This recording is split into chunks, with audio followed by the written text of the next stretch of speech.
Lista, Luis Angarita, lo queremos felicitar, ahora es decano de la Facultad de Economía de la Universidad Central. Bueno, quería darte la bienvenida, Luis, felicitarte, un proceso que fue un poco complicado, pero llegó a un final feliz. Lo que más me gustó fue la participación ciudadana de los estudiantes y de los ex estudiantes, y que, bueno, anima un poco a eso, para que la gente ahora se anime con las primarias, con el proceso de elección presidencial. Son todos canales democráticos que nos dan un gran ejemplo a Venezuela. ¿Cómo te fue en esta elección? Cuéntanos tu experiencia. Bueno, muchísimas gracias, Pedro, por esas felicitaciones y como mencionas, es una experiencia de aprendizaje democrático. La universidad logró un cambio a través de un proceso electoral con un aprendizaje importante. Tuvimos una segunda vuelta y esa segunda vuelta demuestra que hay mayor consenso, mayor agrupación de todos los sectores de la universidad y que responden a una propuesta de país. Ah, muy bien. ¿Y tuviste esa participación de todo el mundo? Al principio fue muy caldeado porque, bueno, era muy ambicioso, no llegó el material y la gente lo malinterpretó y no sé, pero la segunda vez salió todo bien con segunda vuelta y todo. Sí, y creo que al final sirvió de aprendizaje de los retos que implica una elección que prácticamente tiene un tamaño nacional. Estaban convocadas 200.000 personas, votaron aproximadamente 33.000. En la facultad votaron aproximadamente 5.000 personas, entre estudiantes, egresados, profesores, empleados y obreros. Y ahora lo que toca es ya hacer gestión. La semana que viene asumen todas las autoridades.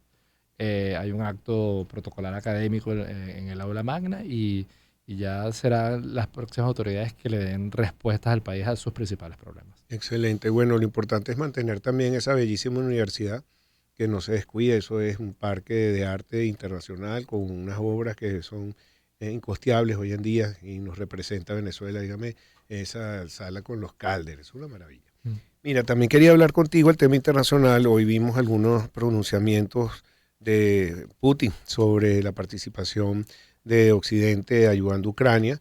OTAN pidiéndole también a Ucrania que después se una a la OTAN. Pues eso es un tema por el que empezó todo esto. De esos polvos vienen estos lodos. Pero entonces Putin dice mucho cuidado, el occidente, con lo que tomen, qué decisión van a tomar, porque voy a tomar represalias. Cuando amenaza a Putin, a mí me da un poquito de miedo, porque no le importaría lanzar, y lo ha amenazado, cualquier bomba nuclear, no sabemos ni siquiera qué alcance puede tener hoy en día con tanta tecnología como ha avanzado todo lo que es la balística, mística. Bueno, culmina la cumbre de la OTAN, una cumbre anual, con incertidumbres frente a las expectativas. Había la expectativa de que Ucrania formase parte de esta alianza militar. No sucedió así. Eh, Toca esperar. Todavía sigue habiendo el respaldo expreso de esta alianza militar, pero no la asume como miembro porque implicaría en términos formales que todos los miembros de OTAN entrasen en guerra directa con Rusia. Sí hay de alguna manera una escalada en este proceso bélico porque una de las salidas de ayer es que ya están formando aproximadamente unos 16 campos militares a pilotos ucranianos para que vuelen aviones cazas occidentales y eso implicaría una escala adicional en todo lo que es el proceso de guerra. A inicios de semana vimos cómo Rusia ponía veto al tema del comercio de cereales por el canal turco y creo que son mecanismos de presión que se están viviendo esta semana a propósito de este conflicto que ya está durando mucho más de lo que uno podía Bueno, esperar. sí, y pasa el tiempo y hace 3 días bombardearon a un edificio en Ucrania y no sé cuántos muertos. Todos los días tenemos unas noticias tristes que vienen de allá. Ahora, también Venezuela, en el marco internacional, hay reuniones de distintos tipos, de gobierno y también de oposición en Washington, y lo que leemos es entre líneas, lo que se cuela por ahí entre pasillos. ¿Qué información manejas? Creo que es un proceso complicado. ha tenido avances, pero ha tenido retrocesos.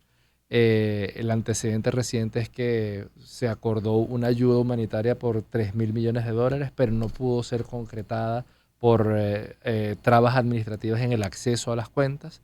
Creo Ese que es el Fondo de Solidaridad Social. sí, el que se firmó en el mes de noviembre. Creo que ahora, para avanzar en términos concretos de arreglos políticos vinculados a las elecciones del 2024, vinculados a el proceso de primarias e incluso vinculado con un nombramiento de un CNE, tiene que ver, por supuesto, ese intercambio, ese trade-off de, bueno, cómo accedemos a estos recursos internacionales que necesita el país. Entonces creo que es avanzar un poco en ambas partes para conseguir zonas de acuerdo posibles. Mira, esto lo publica nuestro amigo periodista, colega aquí, Vladimir Villegas. Sigue las reuniones en Washington entre la delegación negociadora opositora y el Departamento de Estado. Ante una pregunta de la parte estadounidense, la delegación insistió en que deben ser habilitados todos los candidatos a las primarias y él se hace la pregunta, ¿será posible que el gobierno de Venezuela plantearía a Estados Unidos la posibilidad de habilitaciones parciales? Yo creo que la posición fundamental de esta delegación que está en Washington es el tema de las elecciones libres. Creo que unas elecciones sin condiciones, con estándares internacionales, con observación internacional. Para lograr eso tiene que haber un intercambio. ¿Qué puede ofrecer la oposición para que el gobierno tenga el incentivo suficiente para hacer unas elecciones competitivas? Y esto tiene que ver con igualdad de condiciones en el campo electoral, pero también en capacidad de hacer gobierno.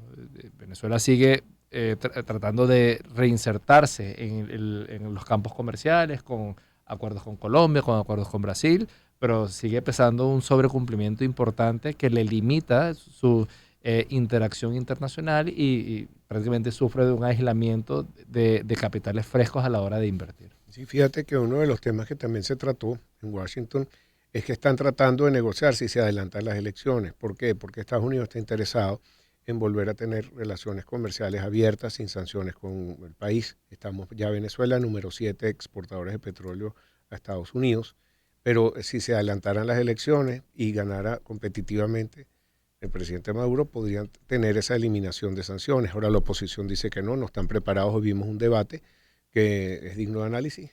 No es un debate realmente y yo lo entiendo, porque 8 personas en debate es una periquera.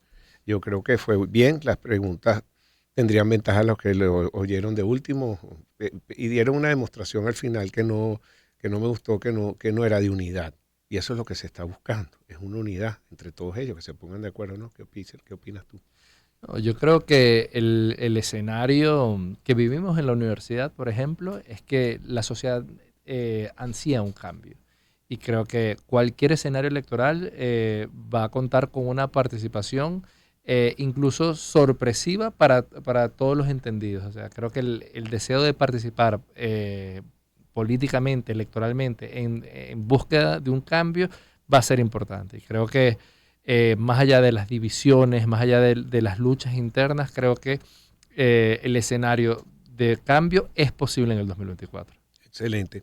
Un placer tenerte aquí. Lamentablemente, mira, nos llegó el final del programa, Luis Angarita, decano de la Facultad de Economía Internacionalista, o sea que la próxima vez podemos hablar también de finanzas y economía. ¿Cómo no? Te damos mucho más tiempo.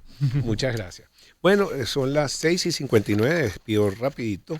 Le doy las gracias